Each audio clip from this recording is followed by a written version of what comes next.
What it do? What it Yo, do? what's up? How's it What's up, going? bro? How you doing? What's good, bro? Man, wait. Can I start off the show right? Can I Start do it it off. right? Start it off. Back at it again with another bang. I'm here. It's your boy. Oh man, A lot I to talk had to about, do right? a lot of talk, a lot. A lot, man. My fault. That How, intro had me thirsty already. Nah, but yeah, plenty of how's your day? topics. How's your day been? How's everything been going? Everything's been going well, resting, relaxing. Actually, there was a recent earthquake last night. I think it was like around 8 o'clock or something here in LA. It Did was you in feel the it? Gardena area. Yeah, man, it was wild. It was like a reminder. It was just like, hey, Oh, you're watching like the whole world going through their issues, whether it's like a hurricane, snowing, nice. and floods, all that, and you're in LA, like, okay, and We then it's got it just like, good. We got the and then sunshine. here comes the earthquake, like, hey, I'm here, just FYI, peace, and then you're just waiting for the aftershock. But anyhow, that's been that. Earthquakes That's are pretty no much joke, it. man. Nah, not at all, man. Those are Yeah, serious. I've been here, man. Today, my girl, her cousins upstairs, they were doing some type of renovations to their apartment. Yeah. So they had to leave their pets down here with us. So Oh wow. she brought her cat downstairs, a big fat ass cat, Yeah. and a huge iguana, man. What the good thing is you're not allergic to cats, right? Because I know No, some no, people are. Okay.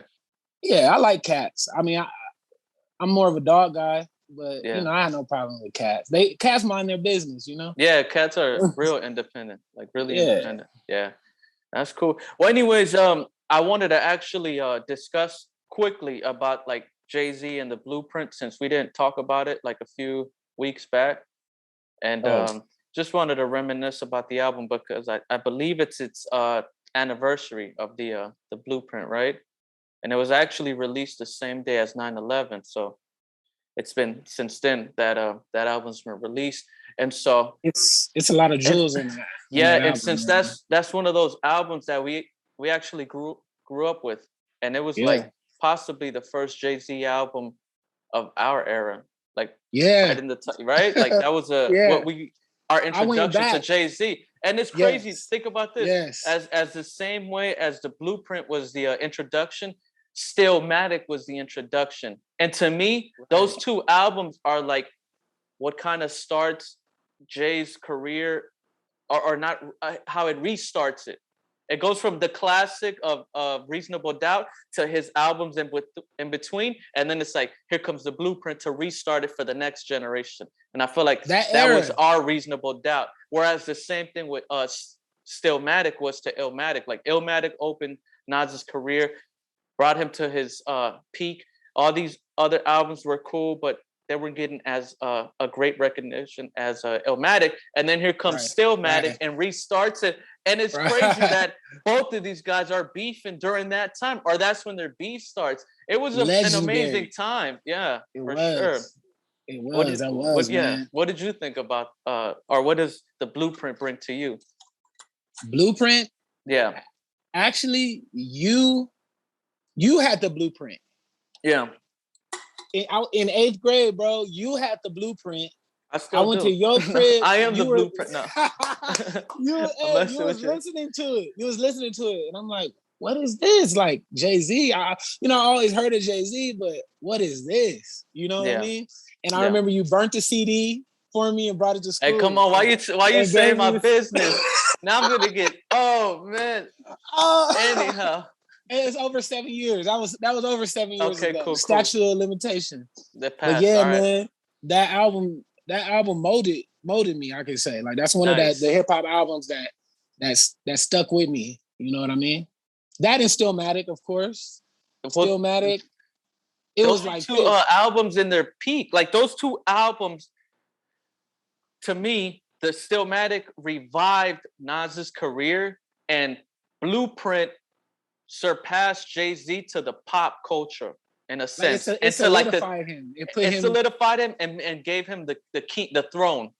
That was like Yeah, bro. the crowning and him. That's him after he's like crowned and he's just gonna sit on his throne. That was the blueprint. I got the H track to the list. Izzo. He's like just Look, bragging wait, wait. about I who got the he track is. listing. I got the track listing right here. Yes. All right. Number 1 is The Ruler's Back. That Okay, beat. there you go. That's him. That beat. H to the The Izzo. Congos.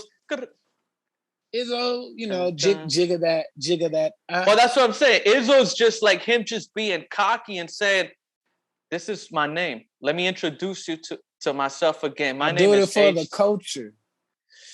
Anyhow, next song, Jigga, yeah. Jigga. I love that Oh, song. C. Yeah. Hola Jovito. Come That's on, what man. I'm saying when I roll out with my With my people. The production, the beats. Yeah. Who It did sounded that? like a live album. I think it was Kanye, Just Blaze, maybe That Guru. particular song though. That was Hola, hard. yeah. Yeah. Never Change. To this day, bro. Never changes. That's a great song. Yeah. I never changed. Yeah. Jay every day. Same clothes for week. What do you say? I am the king of the something. No. I can't. Okay, All I Need. I mean, there's so many tracks. There's so many songs. Like every song. Don't you haven't even got to like one of the illest and most memorable song. I like that's such a great song. Especially girls, growing up as a adore. Come on, man. When this came out, that and song it's fly. was It's fly. Yeah. It's not corny. Put your number on this paper. Who does that anymore? Holla at you when I come off tour. And how he has like all the old school rappers on the chorus. Biz Markie, rest in peace. He has Dougie Fresh. Yeah, it's such a great song. And like I said, Jay doesn't have to rely on an R&B artist to do his chorus to make it like poppy and cool for the girls. He did it himself. I did it my way. Anyhow, I'm just looking at this track listing. Carry on. You Don't Know. You don't know what shit. That's one of the beats you play and you just want to rap. Yep. Such a Heart of the City. That's the one. That's the Heart of the City. Like till this day, you see that on commercials. Like it's such a classic song. That's the classic song. That's Kanye. That's classic Kanye, man. Yeah, great track. Song Cry, Renegade, Breathe Easy. Come on, Renegade. Song Cry. The story that he's telling. Yeah. Admitting like he's being a vulnerable man in a sense because he's admitting to his faults and this is Jay. Like at the time we're saying that he's like the guy on the throne to be like vulnerable in a sense of telling you his mistakes. Like, yes, I'm on the throne. I'm this dude that influences the culture. What I say moves, yet I'm still over here vulnerable with this person that I have lost. So that sheds a whole nother story to his side. Or that gives you a peek at the other side. Through his own faults, he lost her. You know? Just a reminder, man. But such a great song. Song Cry. Yeah. I can't see him coming down my eyes. That's pride. So I have to make the song cry. Right. And he did. That song Cry. That was the beginning of 444, right? Because it's 444 is basically him in that position being like, it's him being vulnerable. 444. Well, how did you feel about 444? I thought it was like a mature album, like a more mature album in the sense that he's like, look, man, I've already seen behind the veil and I understand commercialism and all that. And so he's basically trying to tell you, don't worry about those stuffs. Worry about the more important things in life, which is relationships, family feud. Come on, no one wins when the family feuds. It's like that's just something that you don't learn unless you just have time, in life and wisdom. You say a man who doesn't take care of his family can't be rich. I watched The Godfather. I missed that whole shit. Man. Yeah, man. all that, and then the way he's giving you game as far as like, save your funds and just invest, and don't Invest, worry yeah. about spending your money or showing off that you have some sort of status of funds based on what you wear. It's like, don't worry about those stuff. Worry about making the money, and then everything else will come with it. And Guns not and in butter. not in a back to it, not in like a trendy way, but more in a investing way. And look, this is bigger than just flossing. This is Yeah. a generational wealth. This is that type of freedom. And Yeah. that's what I got from Yeah. 444. And on top, sorry to cut you off, dude, but the most important thing at the end was like relationship wise, him and B and stuff like that. And him being that guy again, vulnerable, and saying, look, I cheated or whatever happened. And that's when you start seeing everything like, damn, okay. I say it all the time. Yeah. Jay-Z is the greatest rapper ever. He surpassed any rapper that I ever felt like was the greatest. Jay-Z surpassed that because of his longevity and how he's still, his music, the quality is just as good as when Blueprint came out. We're talking about Blueprint all the way to 444. Yeah. And it's just maturing. Well, I don't really know any other rapper that's like that. Well, I mean, Nas, that's the beauty of Jay and Nas, is that Nas is exactly like that. The only difference, in my opinion, is that Nas is just not as commercialized as Jay. They're on different journeys, but it's pretty much the same. Like they're aging with class. They're yin and yang. The yin and yang. One of them for some reason is a little bit different than the other, even though to me they're I can say one of them makes better music than the other. That's what it is. That's really what it is. Because Jay album 444, I played that just as much as I played any of his older albums, Yeah. Like Nas I feel like Nas just barely made a comeback with his last two albums. The King Seasons? Life is King's Good. Disease. King's Disease, yeah. Life is Good was Life is Good was cool. But I feel like these two albums right here kind of this brought Nas back to life. This like put some energy in him. So they both fire. A song with Lauryn Hill. Yeah. Now this is a great album. King's Disease 2 is actually it's on my top 5 albums so far. I don't know if you want to get into that, or did you want to discuss Baby Keem? Because we can get into the albums. We can get to Baby Keem later. Okay, so let's do that then. So we'll go from. Okay, so that's what we'll say about the Blueprint, and we'll carry on to our top 5 albums so far. If we're talking about Nas coming back. See, you got a list. I don't got a list. So as far as what? Off. As far as the top 5 hip hop albums. So my top 5, and I went back and I did my research. Okay. My top 5s were, and in order, if you want me to put them, I'll put them in order. It's gonna be Certified Lover Boy. Go ahead, say it. Hell no.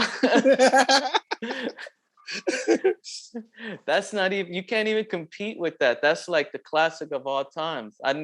That's a given. That's up there with Pac, right? Come on. That's only God can judge me for. No, anyhow. First album, West Side Guns. First album, West Side Guns, man. Such a great album. What was the name of that album? Man, something too, something like that. You know how his titles are.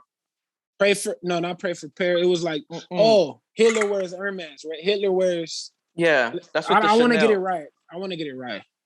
Please get it right for the listeners and viewers. And I don't want to say the wrong shit because that album is fire, man. Yeah, no, that's definitely an album people need to go and check out, and that's my first favorite album of 2021 so far here on September. Hitler Wears Hermes. Yep. Hitler Wears. Man, that's such a great album. It reminds me so much of the Boom Bap, but with a new soul and new swag to it. That's definitely one. They remind me of Dipset, honestly.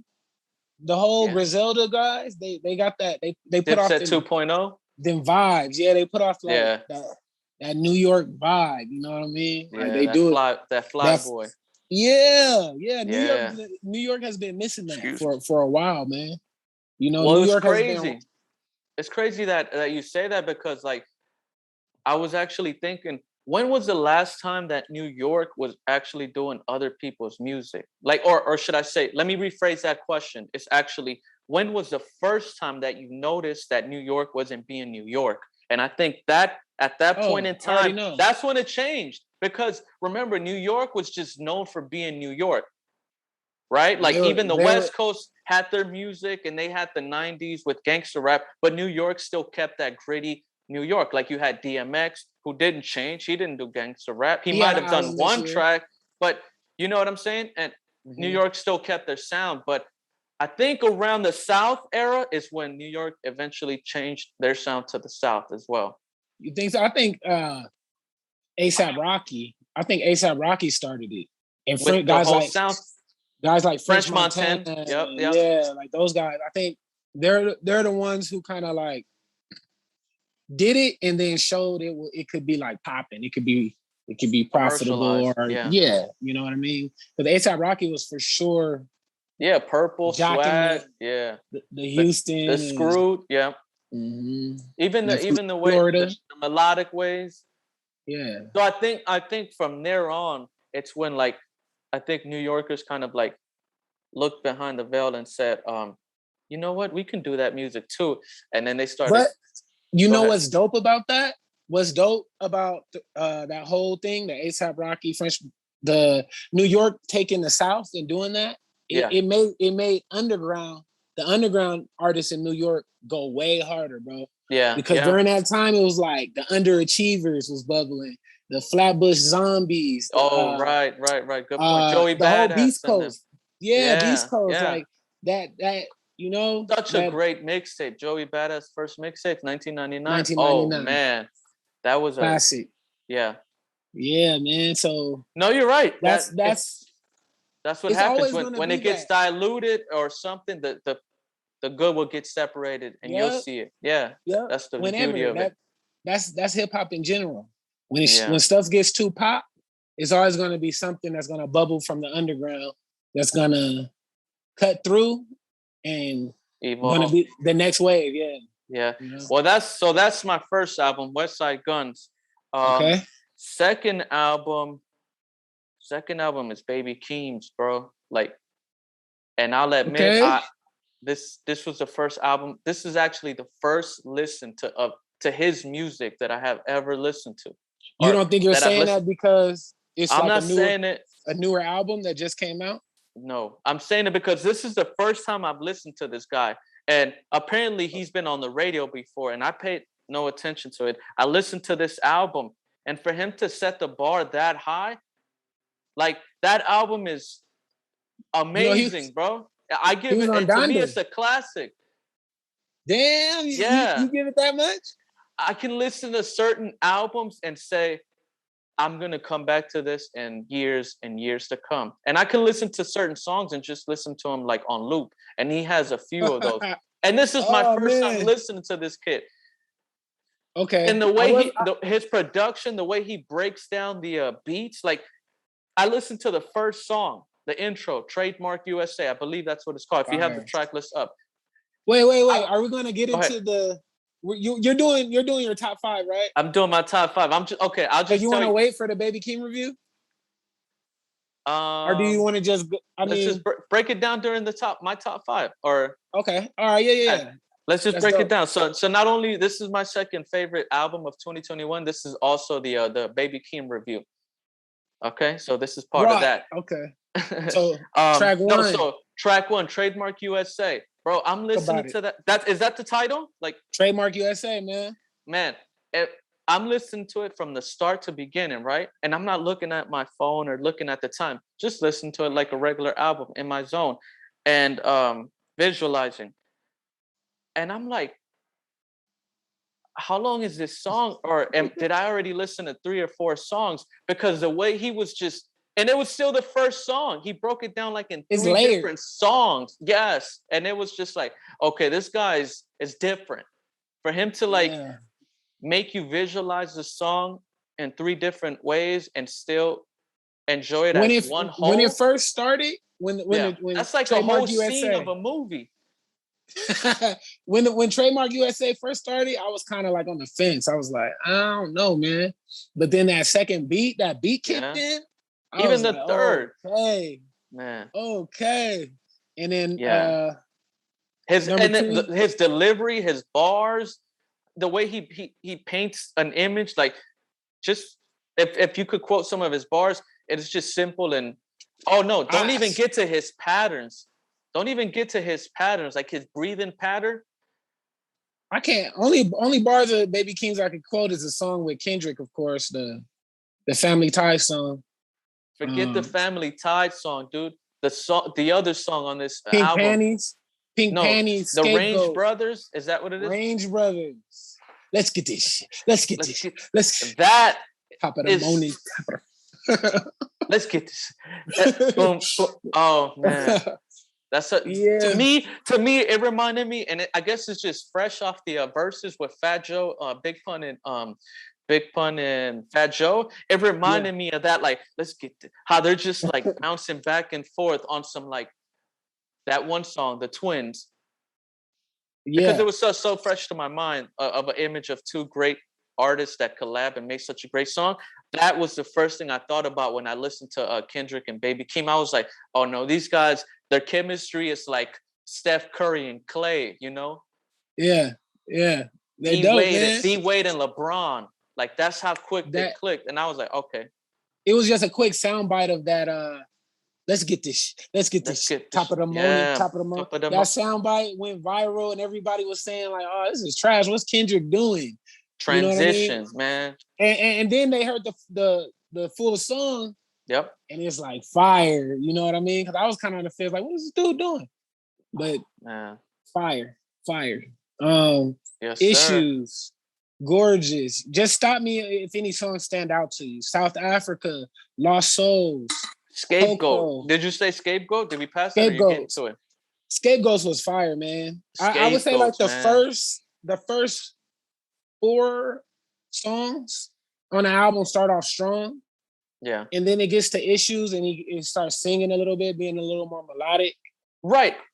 But that to me, that was still dope. It was his like I'm telling you, this is my first time hearing this guy, so I had no expectations. I had no idea what he's gonna rap about, how he's gonna rap. Is he a singer? Like I had no idea. And you came in with fresh ears. Extremely fresh, baby, brand new, right? Fresh off the rap. I'm like, okay, he starts just dropping bars, and then he comes with songs like this. I'm like, okay, this guy is like, he's influenced by a lot of greats. I can hear Kanye in him. I can hear Kendrick in him. I can also hear Drake in him. 3 Stacks in him. Like Cudi. I hear Cudi in him. Yeah. On certain songs. Yeah, no, this guy's okay. Then Gorgeous. Lost Souls. I would have to Do-Rag Activity with Travis Scott. Yeah. He has a video for that. That's cool. I mean, yeah, dope album. I wouldn't say classic. I wouldn't go as far as you did, man. But no, that's that's his first album. One of the like, did he do? I'm not sure. I think he has. Is he one of those artists? Mixtapes. Yeah, is he one of those artists that that does that route, that takes the mixtape, maybe an EP, and then prepping you for an album? Did he do that route, like the Dave East? Yep. Or yeah, he did that. So this is his first album, even though he has multiple projects. No. I would say that his last album was his first album. That's the album. It's called "Die for My B Word." From I feel hella corny saying B word. Hey, but yeah, you know the algorithms were algorithms. That's the album. Die for my B. That's the album that like really got him on. The songs were played on the radio. He had a few good singles off that album. So I'm gonna check that out. I'm gonna check that album out, and I'm gonna see if it's like if it's either like a Slim Shady LP to Marshall Mathers, right? Is it that Eminem second album?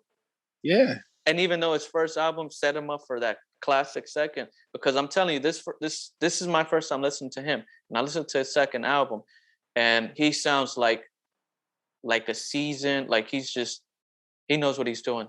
His music is layered, like it's super layered, man. Man, like Travis Scott or Kanye, like his music is real on top of everything's on top of each other. And let me ask you a question. What's up? Tell me when you listen to his album, you didn't think about, well, what the hell is Kendrick doing? What is he working on? What is he bringing out? If this guy is working on this type of music, I wonder what does Kendrick have on the way. Did you think about that? Man. Now I'm thinking about it. I was like, if Kendrick is on his features and he hears the type of music he's creating, I wonder if Kendrick's going back to the drawing board and saying, okay, let me get something going. I think Kendrick already has some music already. He already has songs. He already has a concept. I think he already has the album ready. You know what I mean? I just think he's waiting for the time to drop shit. He's waiting to drop on everybody. Drake, Kanye, that's when Kendrick poked his head out. You notice when I don't even think necessarily he was worried about Kanye, but it's just Drake. When Drake was Certified Lover Boy, when Drake set a date for Certified Lover Boy, you notice that's when Kendrick popped his head out with the Baby Keem song and good point. That's a great point. Yeah. And he didn't do that when Cole dropped his album. No, Kendrick not was at quiet. all. Drake, we weren't even asking for Kendrick. We weren't like, oh, we were just kind of like, it is what it is. We're focused on J. Cole. Yeah, he's not one of those artists that when you listen to J. Cole, you're like, you think of like, okay, some other bigger rapper, which probably Drake will drop around the same time as J. Cole. And then I get that. Man, that's a great point. I'm anxious to hear some more Kendrick, but that's Kendrick, he took so long, that it kind of like there's other good rappers, man. Freddie Gibbs is walking around here talking about top five. Man. Top five who? Top five who? Yeah, you ain't even got to the one yet. Freddie Gibbs said you top five. You ain't even got to the one. So. If Freddie Gibbs, that's my guy. That's your guy. That's your favorite rapper at the moment, right? Just at the moment, for sure. Just so everyone knows how biased you are. The past 3 years, I would say Freddie Gibbs has been my favorite. Since Bandana? Yeah. I remember the hype around that with Madlib, right? Like yes. Bandana. Yeah, it was Bandana. It was Pinata. I was about to say Zebra. Zebra didn't it? Oh no! What wasn't his picture had the zebra? I heard that album is classic. Classic. Yeah. Think about it. Kendrick got how many classics? Kendrick has 3 to me. Freddie Gibbs has 3 classics, hands down. I need to listen to Freddie Gibbs. I'm not saying anything. I can't comment because I don't listen to Freddie Gibbs music like that, which I should, right? No, it's not Pinata. It's Bandana. And then Alfredo with Alchemist. Bro, you got go back and listen to some Freddie Gibbs, man. I will. Okay, look, let's do a bet. I'll go back and listen to Freddie Gibbs. Okay. If you go back and listen to Big Sean. I thought you were gonna say B.O.B. Hey. Elements by B.O.B. No, Big Sean. You have to go back and listen to Big Sean's album with Metro Boomin. Okay. At least that album. I'll do that, man. Yeah, because if I tell you to listen to B.O.B., that's gonna take you a while. Because I would ask for you to listen to the Elements series, which is like 5. All the Elements. 5 mixtapes. I believe it's 5 mixtapes. Whoa. Yeah. Okay. But no. Let's do Big Sean. I'll go back and listen to Freddie Gibbs. Which albums you said? Pinata. No, Bandana, it's not called. Or the and Alfredo. That's the most current one, but I don't know why I'm drawing a blank right now when it comes to So your favorite albums. rapper? Man, bro, he's fire. No, Oh, I yeah, remember. Pinata. Yeah, Pinata, Bandana, yeah, and Alfredo, bro. Those 3 albums are classics. okay. Hands down, hip hop classics is undisputed classics. I'll get to those. I'll get to those by the next time we have a conversation. So if Kendrick has 3 classics, look, let's not get carried away because we can go on a tangent with this versus if we're trying to set up a battle between Kendrick and Freddie Gibbs. We could Freddie do that. Gibbs. Like, let's set that up. Let's jot that Okay. down and we'll get back to that. But anyhow, okay, all right. We were doing Baby Keem because that's my second favorite album of the 2021. So we'll just do that review. It's such a, to me I guess I'm being the Skip Bayless and making it a hot take and all that, saying some ridiculous, blasphemous.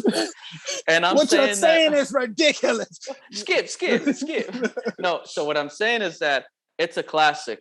It's a classic album. It's a classic album. Baby Keem. Okay. It's a classic. So then my third favorite. You give it 5 stars? Wait, you'll give Baby Keem album 5? 5 out of 5. Yep.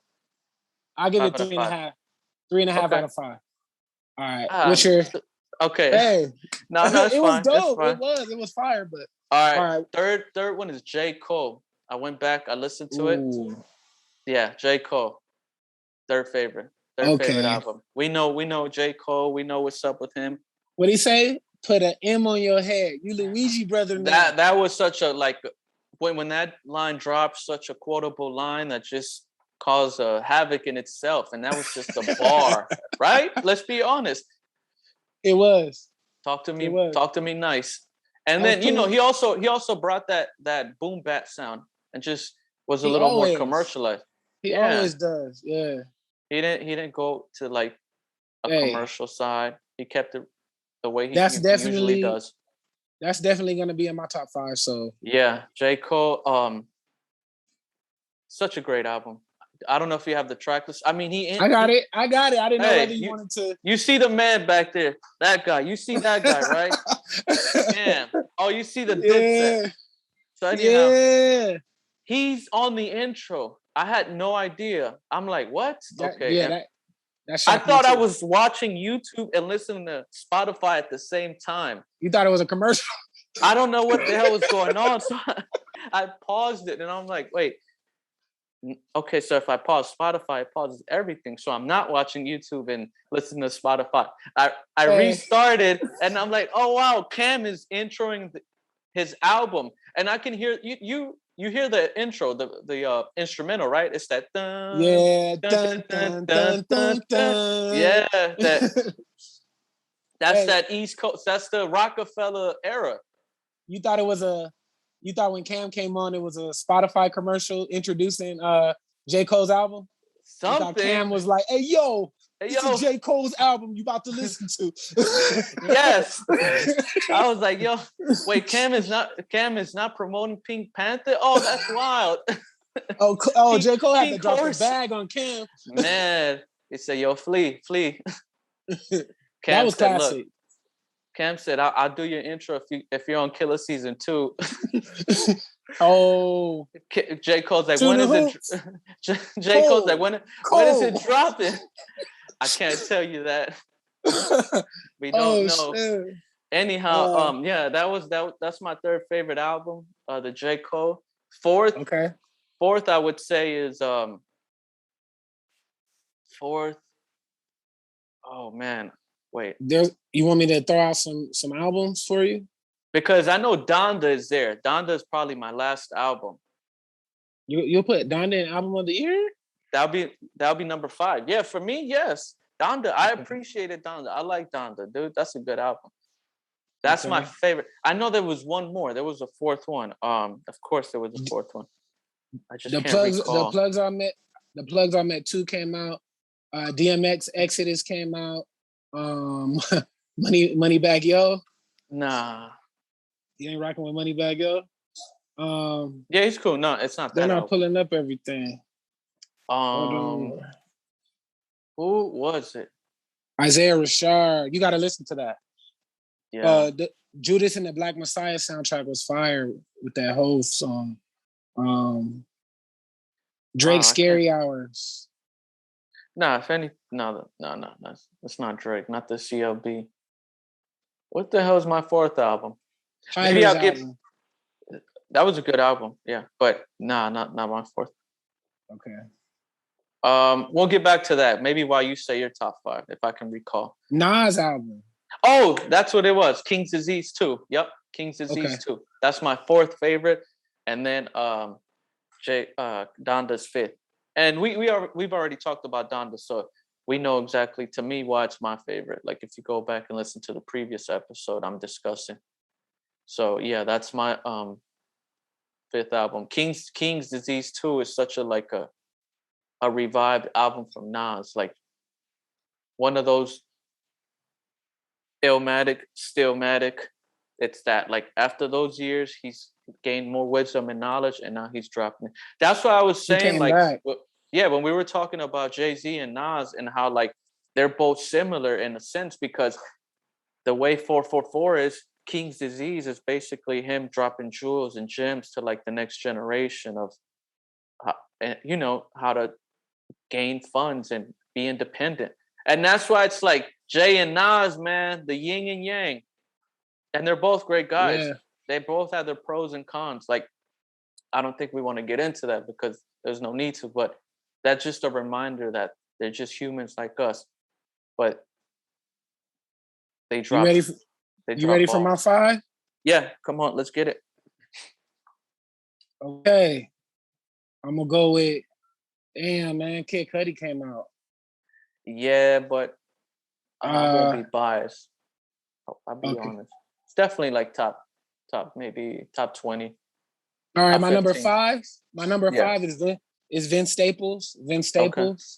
Number 4 is West Side Gun. Nice. Hitler Wears Hermes, whatever edition. Yeah. Fire album. But so tell me a little bit about Vince Staples. Break it down a little. Like, in my opinion, Vince Staples, man, before this album dropped, before that, the features he was doing was fire, bro. His feature on Bodie James album was that's a good album. That's one of the top 10, by the way. Not this new Bodie James album, but his last one, The Price of Tea in China. That's what it was called. Vince Staples album, man, that is number 5 for me. Number 4 is West Side. Number 3 would have to be, oh man, it'll probably have to be between. Number 3 is Bodie James. Okay, elaborate a bit about the Bo Jackson album with Alchemist. Anything with Alchemist on it, I honestly, bro, automatically my ears are just catered towards his production. Like, anything that Alchemist does is always top flight to me. But likewise. The Bo Jackson album is fire, man. The song with Earl Sweatshirt goes hard. Dope album. I was waiting for a new Bodie James project from the last album, The Price of Tea. That album was like a classic. So yeah, number 3 is Bodie James, Bo Jackson. Go check that out if you haven't heard it. Number 2 is, did I already say Isaiah Rashad? No. Number two is Isaiah Rashad. Wait, so okay, let's go back. So it was what was your first album? Vince Staples. Yes. Damn, bro. Now I'm getting confused. No, it was Vince Staples. It was West Side Gun. West Side Gun. Okay. It was Bodie James, Bo Jackson. And then now it's Rush. Yeah. Isaiah Rashad, The House is Burning. And my number 1 album thus far of the year has to be CLB. No, I'm joking. Coming home intoxicated. It had to be Nas King's Disease 2. I put King's Disease Part 2 over Isaiah Rashad's album, even though I said that was album of the year. Before Nas King's Disease 2 thus far, it's probably the one. That's the one. Yeah, that song with Lauryn Hill, Brunch on Sundays. The Death Row Story Death Row. Yeah, just how West, intriguing. Death Row East. Death Row East, yeah. Fire, yeah, man. Yeah, that was such a great story too. Like, he had just dope album. So that's a good list, man. That's a good top 5. So, I guess we'll just move on to like, I don't know if you heard about this on the news with, like, through social media. Joyner Lucas put I think you sent me I thought you was talking about the dude going around with the semen in the syringe. Nah, dude, that's wild. So this guy is putting semen and he's like injecting women. Man, this society, it's like, wow. It's just, why? I can't even fathom that idea. Like, yeah, it's wild. Okay. Of course, it's unacceptable. Like, yeah, what that's kind unacceptable. of BS? That's goofy. That's some crazy goofy Nah, that's stuff. Did they catch him? I have no idea. I didn't even acknowledge. He better hope the police catch him, because if he gets street justice. Oh well, I mean that's a whole different story. Like, yeah. Anyhow, yeah, that's why. No. The Joyner Lucas you were telling me about. Oh yeah. Like the tweet you sent me. Like, yeah, please expound on that. Yeah, or like let everyone know. I guess Joyner Lucas he put out a tweet talking about Karen Civil, saying how she ripped him off for some money. I think she ripped him off for like $60K. It was like, he said it was like the last of his money, and he had a newborn son. And check this out. His career. And just so the viewers understand this, is the reason why we're talking about this is because it's like, these are the trials and tribulations of becoming an artist. Sometimes you're so focused on your art, right? And that's where your mind is at, that the business side, you're just so like vulnerable in a sense, because you're too focused on like wanting people to hear your music, and you're depending that someone that's providing a certain service will look out for you, and then this is your dream. So unfortunately, and Joyner Lucas, luckily, he's a great artist, right? But even a person like that, but that's the reason why I like this story, and just to let people understand, like, it shows the dedication that an artist has to have, right? To like take your 60 racks. You could have did something else with that money. Yeah, and that's a lot of money. Like, that's a year's worth of money. You chose to invest in your career. You know what I mean? And luckily for him, it paid off. But who knows how many artists that get jerked around, not just by Karen Civil, but just by people that you wouldn't even know, right? Who are in the industry, but look, they're scumbags. Hey, the story in between is what's like, yeah, he made it, and we understand who Joyner Lucas is now, but like, he his final $60K, he had a newborn child, he's still like dedicated to his career. He invests in his mind, he's investing into himself, and he's paying someone for their service. They don't acknowledge him at all. They're shying away from his cause. They're saying they're on vacation. See, that's what people need to hear. Like, that's wild. What else? Like, she's avoiding his cause and all that. And this, but man, you know, Karen Civil though, bro. Like, I don't know her. Who would have? Oh, you don't? Like, well, I mean, of course, I don't know her, but I know of her. And from she was right there next to Nipsey Hussle. Like, she helped out a lot of artists. From what you know what I mean. So just maybe her early stages. Then this is part of art. That's wild. Like, I just would have never thought that bad news would come out about Karen Civil. You know what I mean? She works with the I think she works with the Joe Budden pod too. The last thing I recall from Karen Civil was with Cam. That was the only reason why I knew her, and I knew that she was Unkaza's girlfriend. Remember Unkasa from? That was his girlfriend. Yeah. What? I only know that because news. I need the sirens. Come on, damn, man. I didn't know that. Nah, you're making me feel like it's some TMZ shit. Yeah, you on your I'm TMZ. really just bruh. I'm really just trying to explain like the the path where I connect her to, like how I'm associated or how I know her affiliation. I know her through affiliations, right? So she's yeah, she was Uncause's girlfriend. Uncause was in Dipset. So then that's probably where the relationship was between Cam and what's her name? Karen Civil. And then Karen Civil was exposed, or at least Cam made some allegations or statements about her saying that she was robbing their artists. But Cam is just, he survived as far as like, he did his own thing and he is where he is now.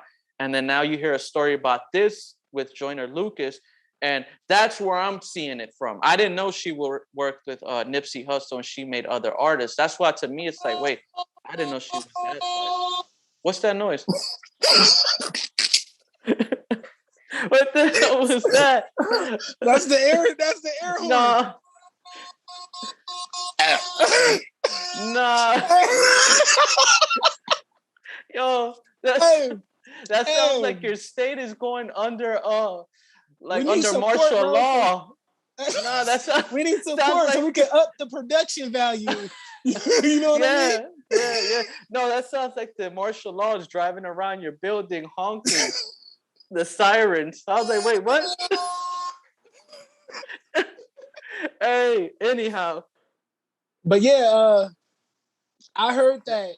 Yeah, that's where I'm at with Karen Civil. So that's where my mentality is at. So I didn't know. Go ahead. I was on IG and I scrolled past Cam's page, and I saw that Cam spoke about it and said that it's ironic that that's the same amount of money that she screwed over. That's her fee. Duke the God, I think he said. Yeah, Duke the God. Duke the God for. So that was crazy. Yeah. So. Well, anyhow, yeah. That's that. I mean, it is. What is that's the industry, right? That's what they say. Yeah. That's business. What did Q-Tip say? Industry rule number 3080. Yeah. Industry executives are shady. Man. Hey, and that's not even like what they claim to be, like, when you get to sharks or nothing like that. That's just like entry level, right? That's him negotiating and all that stuff. Anyhow, she ran off. Let's just do this then. I mean, if we're on this type of topic, you sent me a tweet of XXL. I guess they tweeted the best diss tracks of all time. Oh man, the best diss tracks of all time, I guess. Whoa. Yeah. The best diss tracks of all time. Well, of course, come on. Tupac hit him up. We can get into the details of diss tracks and get into like, you know what I mean? Like underrated. Well, let's just say, what's your best diss track of all time? Explain why, and then I'll explain mine, and then hopefully people can go. Tupac hit him up. When I That's your favorite? Tracks, it doesn't even have to be like the number one, the most. It's just like, what is your favorite? Like my personal favorite. If you were an MC and you had to diss someone, what kind of way would you diss them as far as like personal, lyrically, funds? Oh, Pusha T when he dissed Drake. Okay, so you're releasing information, and you're. Nah, man. Hit him up. Tupac hit him up. That's the best diss track of all time. For you. For me, yeah. Yes. And for me, yeah. Come on, man. The way it starts is like no other rapper. Come on, man. That's one of like when I think of disrespectful, I think of that. That's in the top 5 most disrespectful. Yeah, that's one of those songs that you let that part play before you turn up the volume. Yeah. you let that part play and then you turn it up. Man, that's harsh. What do you say? Sorry, bro. I would say, man, let's see. One of the worst. I mean, hit 'em up is just hit 'em up. You can't go wrong with that. That's like a hell, like a KO. You know what I mean? That's like getting punched by Mike Tyson. Yeah. What's that, Don DeMarco? Yeah. Man. I would actually say Ether. Ether was my favorite diss track of all time. Oh man. Yeah, Ether. You Gotta Love It is cool. And I think I'm just being biased because it's Cam, but that's still, to me, an underrated diss track. You gotta love it. Yeah, to me, it's an underrated diss track. Who's he dissing? He's dissing Jay-Z. And he's saying, bro. like, facts. He's not saying, like, out of the ordinary lines that are just, like, made up and they happen to rhyme. Like, he's actually saying stuff that him and Jay know. And even after the whole diss, it's like, yeah, he exposed some of his stuff. But anyways, I think Ether it was to me still number one. When Cam dissed 50. Oh, that's another, yeah. I just think that was like, Cam was just being like petty in that sense. But with Jay, it was like petty but personal. Yeah. And I think that's why to me, it was just like, no, that's a harsh diss. Yeah. Facts. No, but Ether to me was just it was just the one. Dog, Ether, man. What did he say on Ether?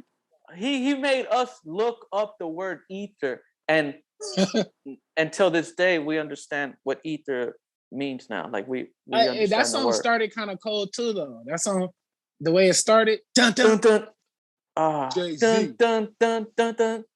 Yeah, dun, dun, you dun, love dun, my dun, dun, style. He what's his name? Made a career off that beat. Ooh. Ron Browse. We're getting champagne money, whatever that guy is. Yeah, he the one that did that? Remember, he kept saying himself, Ether Boy. Like that's how his career blew up. Everyone was probably like, yeah, who made Ether? Who is this producer? I didn't know just that. One of the best. Yeah, and then every time his drop on his songs would be Ether Boy. What? Nah, damn. That just started a career and ended a career. Nah, it didn't end Jay's career, but it put a dent in Jay's career as far as like MC. KRS-One, what? The bridge is over. The bridge is over. You guys say that his beef with MC Shan. Yeah, I don't know about all that. I'm trying to get some knowledge. I'm trying to kick knowledge, son. What you trying to kick knowledge? But name some more diss tracks. Name some more legendary diss tracks. You Gotta Love It for sure. The Takeover. 50. I mean, Jay, 50 Cent. Hey, 50's Mini Men. I don't know if that's a diss, but that's kind of one of those like responses to someone trying to shit on you. Mini Men. Nah, bro, that's one of the coldest verses when he was like, he got hit like I got hit, but he ain't can breathe. Man, Mini Men. It like echo.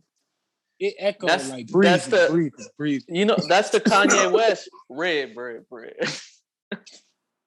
Nah, but I felt that when 50 said that, he got hit like I got hit, but he ain't been breathing. Breathe. Like, whoa. He ain't breathing. And the reason why we acknowledge 50 is because he actually, backed up what he raps about, at least in the sense of getting shot. But it's tough when I think Fat Joe, who dissed him and said, you guys are, we give credit to the people shooting. Oh yeah, y'all yeah. Jay-Z had a line like that too. Y'all respect the one who got shot. I respect the shooter. Wow. Yeah. What about Jada Kiss and Beanie Siegels? Oh, you know what? That was a battle that I never really got into too much. But even I hear after, it's legendary. I never went back. I always hear like, I hear him talking about it, but yeah. I remember that time because that was like the Rockefeller era. And if it's one camp that I would sign with or anything like that, at least I would be a part of was Rockefeller. It was Rockefeller, yep. Yeah, it was Rockefeller. So that was Beanie Siegel, and then the fact that you would hear Beanie Siegel was like the next one next to Jay. This is before Cam. Yeah, even when Nas said Beanie Siegel murdered you.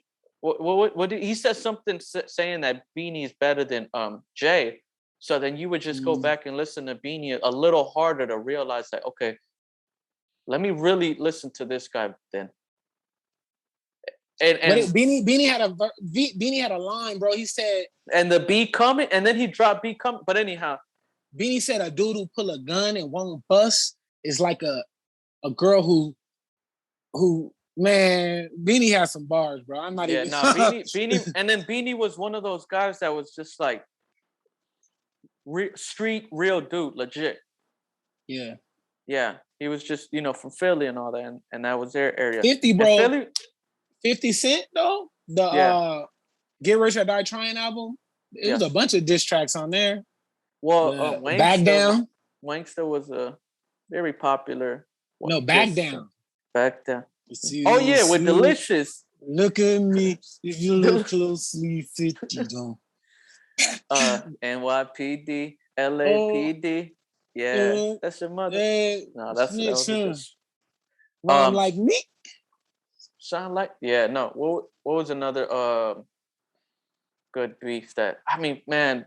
You obviously have Ice Cube and Common. That beef. Yeah. People always talk about that beef. Yeah. Kanye and 50. Kanye and Curtis? No, they didn't have beef. So what was it? The Showdown? The Showdown, right? Like that's when they released the albums the same year. Yeah. That's when 50 went down. Eminem Benzino. Eminem Ja Rule. Eminem Murder Inc. It was 50 versus Murder Inc. or 50 Ja, and then Eminem just came in and caught a stray. He caught a cold. Ja Rule got Eminem. The two rappers who got Eminem, Ja Rule and MGK. All right, man. I won't debate it. Because I get it. Like I know MGK did that diss track, and me personally, you weren't impressed? I guess it was cool. Like it was like I get the. I was impressed. It was a good song. Yeah, it was a good song. Like as far as like the whole song was good. It wasn't necessarily like, oh, he dissed him bad. No, he made fun of him. He clowned him, but he did it with your beard is weird. Yeah, he did it with a cool style, and that's why I think like a lot of people were like, wow, okay. It's not the most lyrical because Eminem came back with Kill Shot and was just playing with words like he always does, but MGK just flipped it on him and basically toyed with him. Pause if need to be. I don't know what people is hearing, but if you compare those two diss tracks, it's obvious MGK had a better diss track. Eminem can rap all them words and do all them metaphors, them things that go over your head and all that. Yes. But MGK went straight down the middle, direct, and he hit Eminem with a gut shot. Yeah. And Ja Rule, when he dropped the song, he dropped the beat. He said, if your mom is a crackhead and Haley and your wife is a known slut, then what's Haley gonna be when she grows up? Yeah. Bro. I was at you played that for me at your house. I was like, whoa. That was wild, man. I never heard nobody get an Eminem like that. You know what I mean? Like, I was the biggest Eminem fan. We both were. No, likewise, yeah. We were big fans. When I heard that, though, it got real. That's when I was like, oh, it's real. I'm like, Eminem, and that's when Eminem dropped Toy Soldiers, and he kind of fell off. He fell off the beef. Remember, he said, like, he's not going to beef with rappers no more. It's not worth it. Yeah, that's because, is that when Proof, right? When Proof came out? When Proof died. And when Proof died, yeah. He said it started getting too personal, like, rappers speaking about my daughter. Yeah. No. Like, what's next? Like, and that's somebody talk bad about your daughter. Well, that's what started the MGK beef, right? Oh, I think he made a comment. He made a comment about his daughter. No. I think no. But MGK wasn't being like super disrespectful. He was just saying Eminem's daughter looks good. She's grown. She's an adult. You know what I mean? I think he said it. He said it when she was like 16. Oh yeah, that's so they was looking like, bro, what are you tripping? But Ja Rule, that was complete utter disrespect. You know what I mean? No, I mean shit. That's bro. If somebody raps some stuff about your daughter, you're not gonna want to respond in a rap. Like, I don't want to rap with you no more. You know what I mean? Right. Like, it's not rap no more. Yeah, it's like, what the hell, bro? Like, you got we're meeting in person. We're It's not discussing rap things. no more. I don't want to. I don't want to respond to that. Either that, yeah, because it's like, I get you. Yeah. Especially if we're looking at rap as like a sport, and because that's kind of how it transitioned. Remember that was the thing. It was like rap was like sports. People were talking about numbers and all that, and now I feel like maybe rap has transitioned to like a whole different thing, right? Like I don't see the competition now. It's just like competing. We're not. Who makes a better competing. song? It's more about is a song better rather than like, oh, what did you say? Is what he said better? Like you could say a million. You think this is you think it's a good thing now that people are not focused on competing and more like on just creating music, being free musicians, or what do you think? You think that competition brings for the kind of rap that we grew up off of? I think it's a bad thing. It's a bad thing. But if you're the type to keep up with the times and just go with the flow of how hip hop is going, this is like one of the best times ever in rap. You got a little bit of everything to listen to. You know what I mean? Man, yeah. You got back then. That's why I appreciated Baby Keem's album, because it was just like, it's just very different. It's very different as far as like you get a rap song, you get a rap trap, you get a melodic. You know, it's just. Yeah. It was just so versatile. That's the word. It's so versatile, and that's this generation for a young artist too. He's young. No, and I feel like that is what's the evolution of hip hop in a sense, as far as like just the versatility of an artist. It's now the pedestal has been set even higher with like Drake being this huge R&B hip hop artist, and then Drake doing all types of music. Doesn't he? He makes the what is it? The Afro beats. Afro He'll beats. Make that. He'll make some reggaeton. Like he makes UK rap, grime rap, drill. Yeah. So it's like, you know, R&B. There's always one legend, or there's always that one person in the during that era that everyone is aiming for, and then you know how we say, Lil Wayne is all these rappers' father. Daddy. Yep. Yeah. I think Drake is all these rappers' daddy. Like he's the next. He's this generation's. Like you know, Lil Wayne was before Drake, right? And all these rappers copied Lil Wayne, but then Drake came, and I think all these new rappers, they all follow Drake's blueprint with the singing, rappy. Because you can tell like that whole the whole Lil Wayne era of his minions is basically I mean, like, you know, his whatever you want to call them, like his kids, or it's you know, the Uzis, all those Trippie Redd. Yeah, Trippie Redd. Who's even fire? Like XXX. Fire. And he was going to be something different. He said Lil Wayne is one of his influences. He said even like Young Thug, even like with Young Thug. Yep, Young Thug. Young Thug, and a lot of those cats. So now, we can go another lane and say JID. He's directly influenced by Lil Wayne, but he's completely different from Trippie Redd and Uzi them. You know what I mean? Yeah, but he's like a J. Cole though.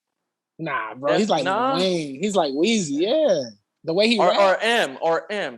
Doesn't he have like that? A lot. When he first hit, people were saying Kendrick. Okay. Kendrick and Wayne, but I hear Wayne directly. I hear Lil Wayne. Yeah. Gotta go. Okay. We'll go back to Jid.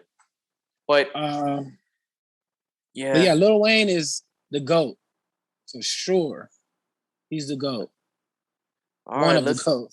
Let's well so far, okay, so we've talked about the best diss tracks of all times, right?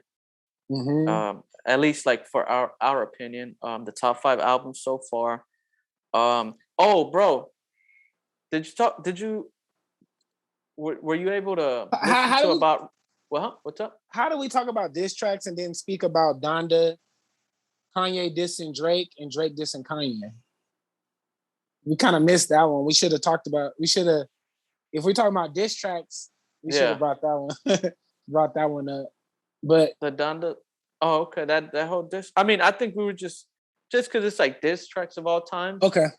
Yeah, if it was like diss tracks of, I mean, we were just saying like our level disrespect or whatever. Yeah, But no, I guess What's the next one. next? Well, Ric Flair, the legend himself. Oh. Yeah. What's up with that guy? Woo! Did you hear the story? Woo! Yeah, I heard it. Please talk. Let me know because I haven't read up on it, but I I guess did see the headliner. Like I'm gonna make Rick, it short. yeah, Man. please. He was walking around drunk with a robe on with nothing underneath. Oh He went man, one of the ladies that worked where he was at. I don't know whether he was on a plane, wherever he was at. right. He got her into a tight corner, pinned her against the wall, and kind of like Yeah, on some wild. did some graphic things and grabbed her hand and made her touch him. And yeah, he's the nature boy. So I guess it was Oh just man, it was his nature. no. That was just his nature. What was it? Boys will do boys thing. No, that's not a no. Woo! He's the most. Isn't he the most dirty wrestler? Right? He's known for being the most dirty wrestler. Like that's his gimmick. Yeah, he's dirty. Oh man, he's the most dirtiest wrestler ever. And it's crazy because he was actually being like, people were praising him. You would see him more often in commercials. He's with the Migos, Ric Flair drip. Yeah. Even like just his what is it? His woo. Like everyone. Yeah, I see. Sampling it. Twitter was going crazy. Like, man, everybody was like distraught. Like, no, not Ric Flair though. Like, not Ric Flair. But well, that's why you never you don't idolize icons, right? Yeah, well, his character as a wrestler was dope, man. He wasn't. No wrestlers real, are they? Wait, you know what I mean? For you to cancel, like, do you think, like, why wait, wrestling is not real? Shut up. So you thought the Undertaker really come out of graves? You thought he really slept like this? I thought he was a dead man walking. Like, what? I thought Walking Dead was based on his afterlife. Oh man. So you mean to tell me you mean to tell me Undertaker didn't throw mankind down to the ground? That was just digital? Oh man, nah, that happened. you said, oh man, no, that happened. What's real? What's fake? No. Wow. But for them to cancel Ric Flair, it's like, well, Ric Flair was a character. He was a wrestler. Yeah. Does that take anything away from his no wrestler is real? Like, if the Undertaker, what's Ric Flair's real name? You know what I mean? Like, say the Undertaker does some stuff. Well, say the Undertaker does some stuff, right? Yeah, yeah. Not the Undertaker, but the guy who plays Undertaker. Say he does some crazy stuff with a woman. Is that really the Undertaker's fault? Mark Calloway. Okay, that's Mark Holloway that did that, not the Undertaker. Yeah, but the Undertaker might have been in the head. He might have. Oh, his eyes rolled back. No, man. Nah, that's just not cool, man. Yeah, that's not cool. Fuck, dude. It sucks, right? But hey, people will be like, shit. At the end of the day, you don't know. Man. You don't know no one. Like, you don't know these. Well, it's hard to say. With that being said, it's hard to say who's your top five favorite wrestlers. Man, if you wanted to get into that top five, you gotta Google him first before you. I gotta make sure his history. They don't have any stories. Nah, dude. I can only imagine like Rock. Like, I like Rock, and I've heard so many stories. No, Rock. Like, I know we're talking about wrestling. We're saying the rock music. I'm sorry. Wow, bro. No.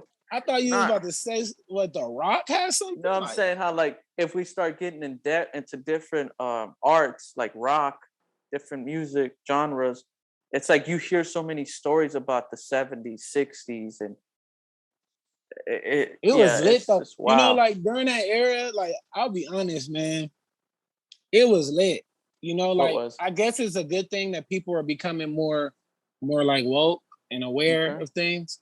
But it's kind of like, man, that there's no going back to that. Like, even though I wasn't alive during that time, like, I love rock too. And just, I don't know, man. It was just lit back then, it seems. Yeah. I guess not for women. I guess not for women though. Man, so. Yeah, that was tough. So let's do that then. Top five. Let's just okay. I guess we'll end it with some top five wrestlers. Just to You at want me to least start look it? at the. Yeah, go ahead. All right. Are we going in order or no particular order? How are you doing yours? I want to do mine by yours. All right, let's do so let's start from 5, and we'll do your favorite 5. Favorite, like Okay. it has to be in order. Okay. Least favorite to favorite. Gold Dust, man. I know you want to put him, but that's a cheat code because everybody loves him. Gold Dust. No, number 5 will man. probably be Undertaker. Mhm. Undertaker's number 5. Number 4. Okay. Number 4 is Kevin Nash. What? Okay. Why Kevin Nash? The Wolf Pack. Man. That was my guy growing up. Yeah, the Wolf Pack. Number 3 is Sting. Yes, legendary. Number 2, Company Man too. Number 2. Oh wait, no. Yeah, take out Kevin Nash. Oh wait, yeah, Kevin Nash. No. Number 5, Undertaker. Yes. Number 4 is gonna be Rey Mysterio. Oh man, this is hard, P. Okay, you want me to go first? 5? Nah, dude, you got it, man. I don't think I think it'll be more. I'll have an honorable mention. So number 5, number 5, Undertaker. Number 4 is D'Lo Brown. No, I'm just playing. Number 4 is Farouk. It's Sting. Number 4 is Sting. Number 3 is Stone Cold Steve Austin. Oh man. Number 2 is Shawn Michaels, and number 1 is The Rock. Ric Flair. The Rock. And honorable mention is damn, I just had his name. Mankind. I'm tripping. Mankind. He's my Mankind's top 10 just because of like his matches. He's number 6 for me. Even his storyline, like, dude, yeah, that guy was a genius, creative genius. So I'm done. So Undertaker, Sting, 4. Damn, bro, my memory. Undertaker, Sting, Shawn Michaels, The Rock, and no, The Rock is 1. It was Undertaker and then Stone Cold. You missed the Stone Cold. So Undertaker. Okay. Undertaker, Sting, Stone Cold Steve Austin, Shawn Michaels, and The Rock. Wow, Shawn Michaels is in your top 5. Like he's like 2. He's tied. Yeah, he's one of my favorites. Even on video games, I would always pick him. Sweet Chin Music. No, that was a cool. That was a cool. Kick you in your face like that, man. In the chin, man. Breaking like. Yeah, that's a KO. Man, and you would hear it smack. I wonder if he ever broke anyone's jaw. It sounded like that. It sounded right? nasty. And wrestling always has some wild stuff like that. Like, man, yeah, Sean kicked me extra hard because he was drunk. Because Sean's story is wild. Yeah. Yeah, that's a good. Okay, so those are my 5. Who are yours? Those are your 5. I would say Val Venus. No. Oh, hello, ladies. Nah. He was tight though. Val Venus was tight. His character was hilarious, dude. Like, you're like, what? And this guy, like, anyhow, man, that was hilarious. Would get all the girls would go. This guy was a porn star. And he would come out like, he'd come out with a towel. And even his video his video was like something being a lot of innuendos. Facts. That was funny. Hey, if you really pay attention to wrestling and all its characters, it's like some of the wildest stereotypes too. Yeah, that you might not have got as a kid.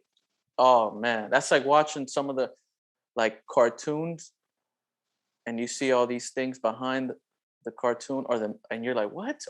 Anyhow, that's that. So Mickey Mouse was racist. Man, let's do top 5. Top 5, I'll say, damn. And then going from the worst to best. I'll start off with the best because I think it'd be easier for me. Okay. That way. It's The Rock is number 1. Okay. Stone Cold is number 2. Okay. Undertaker is number 3. All right.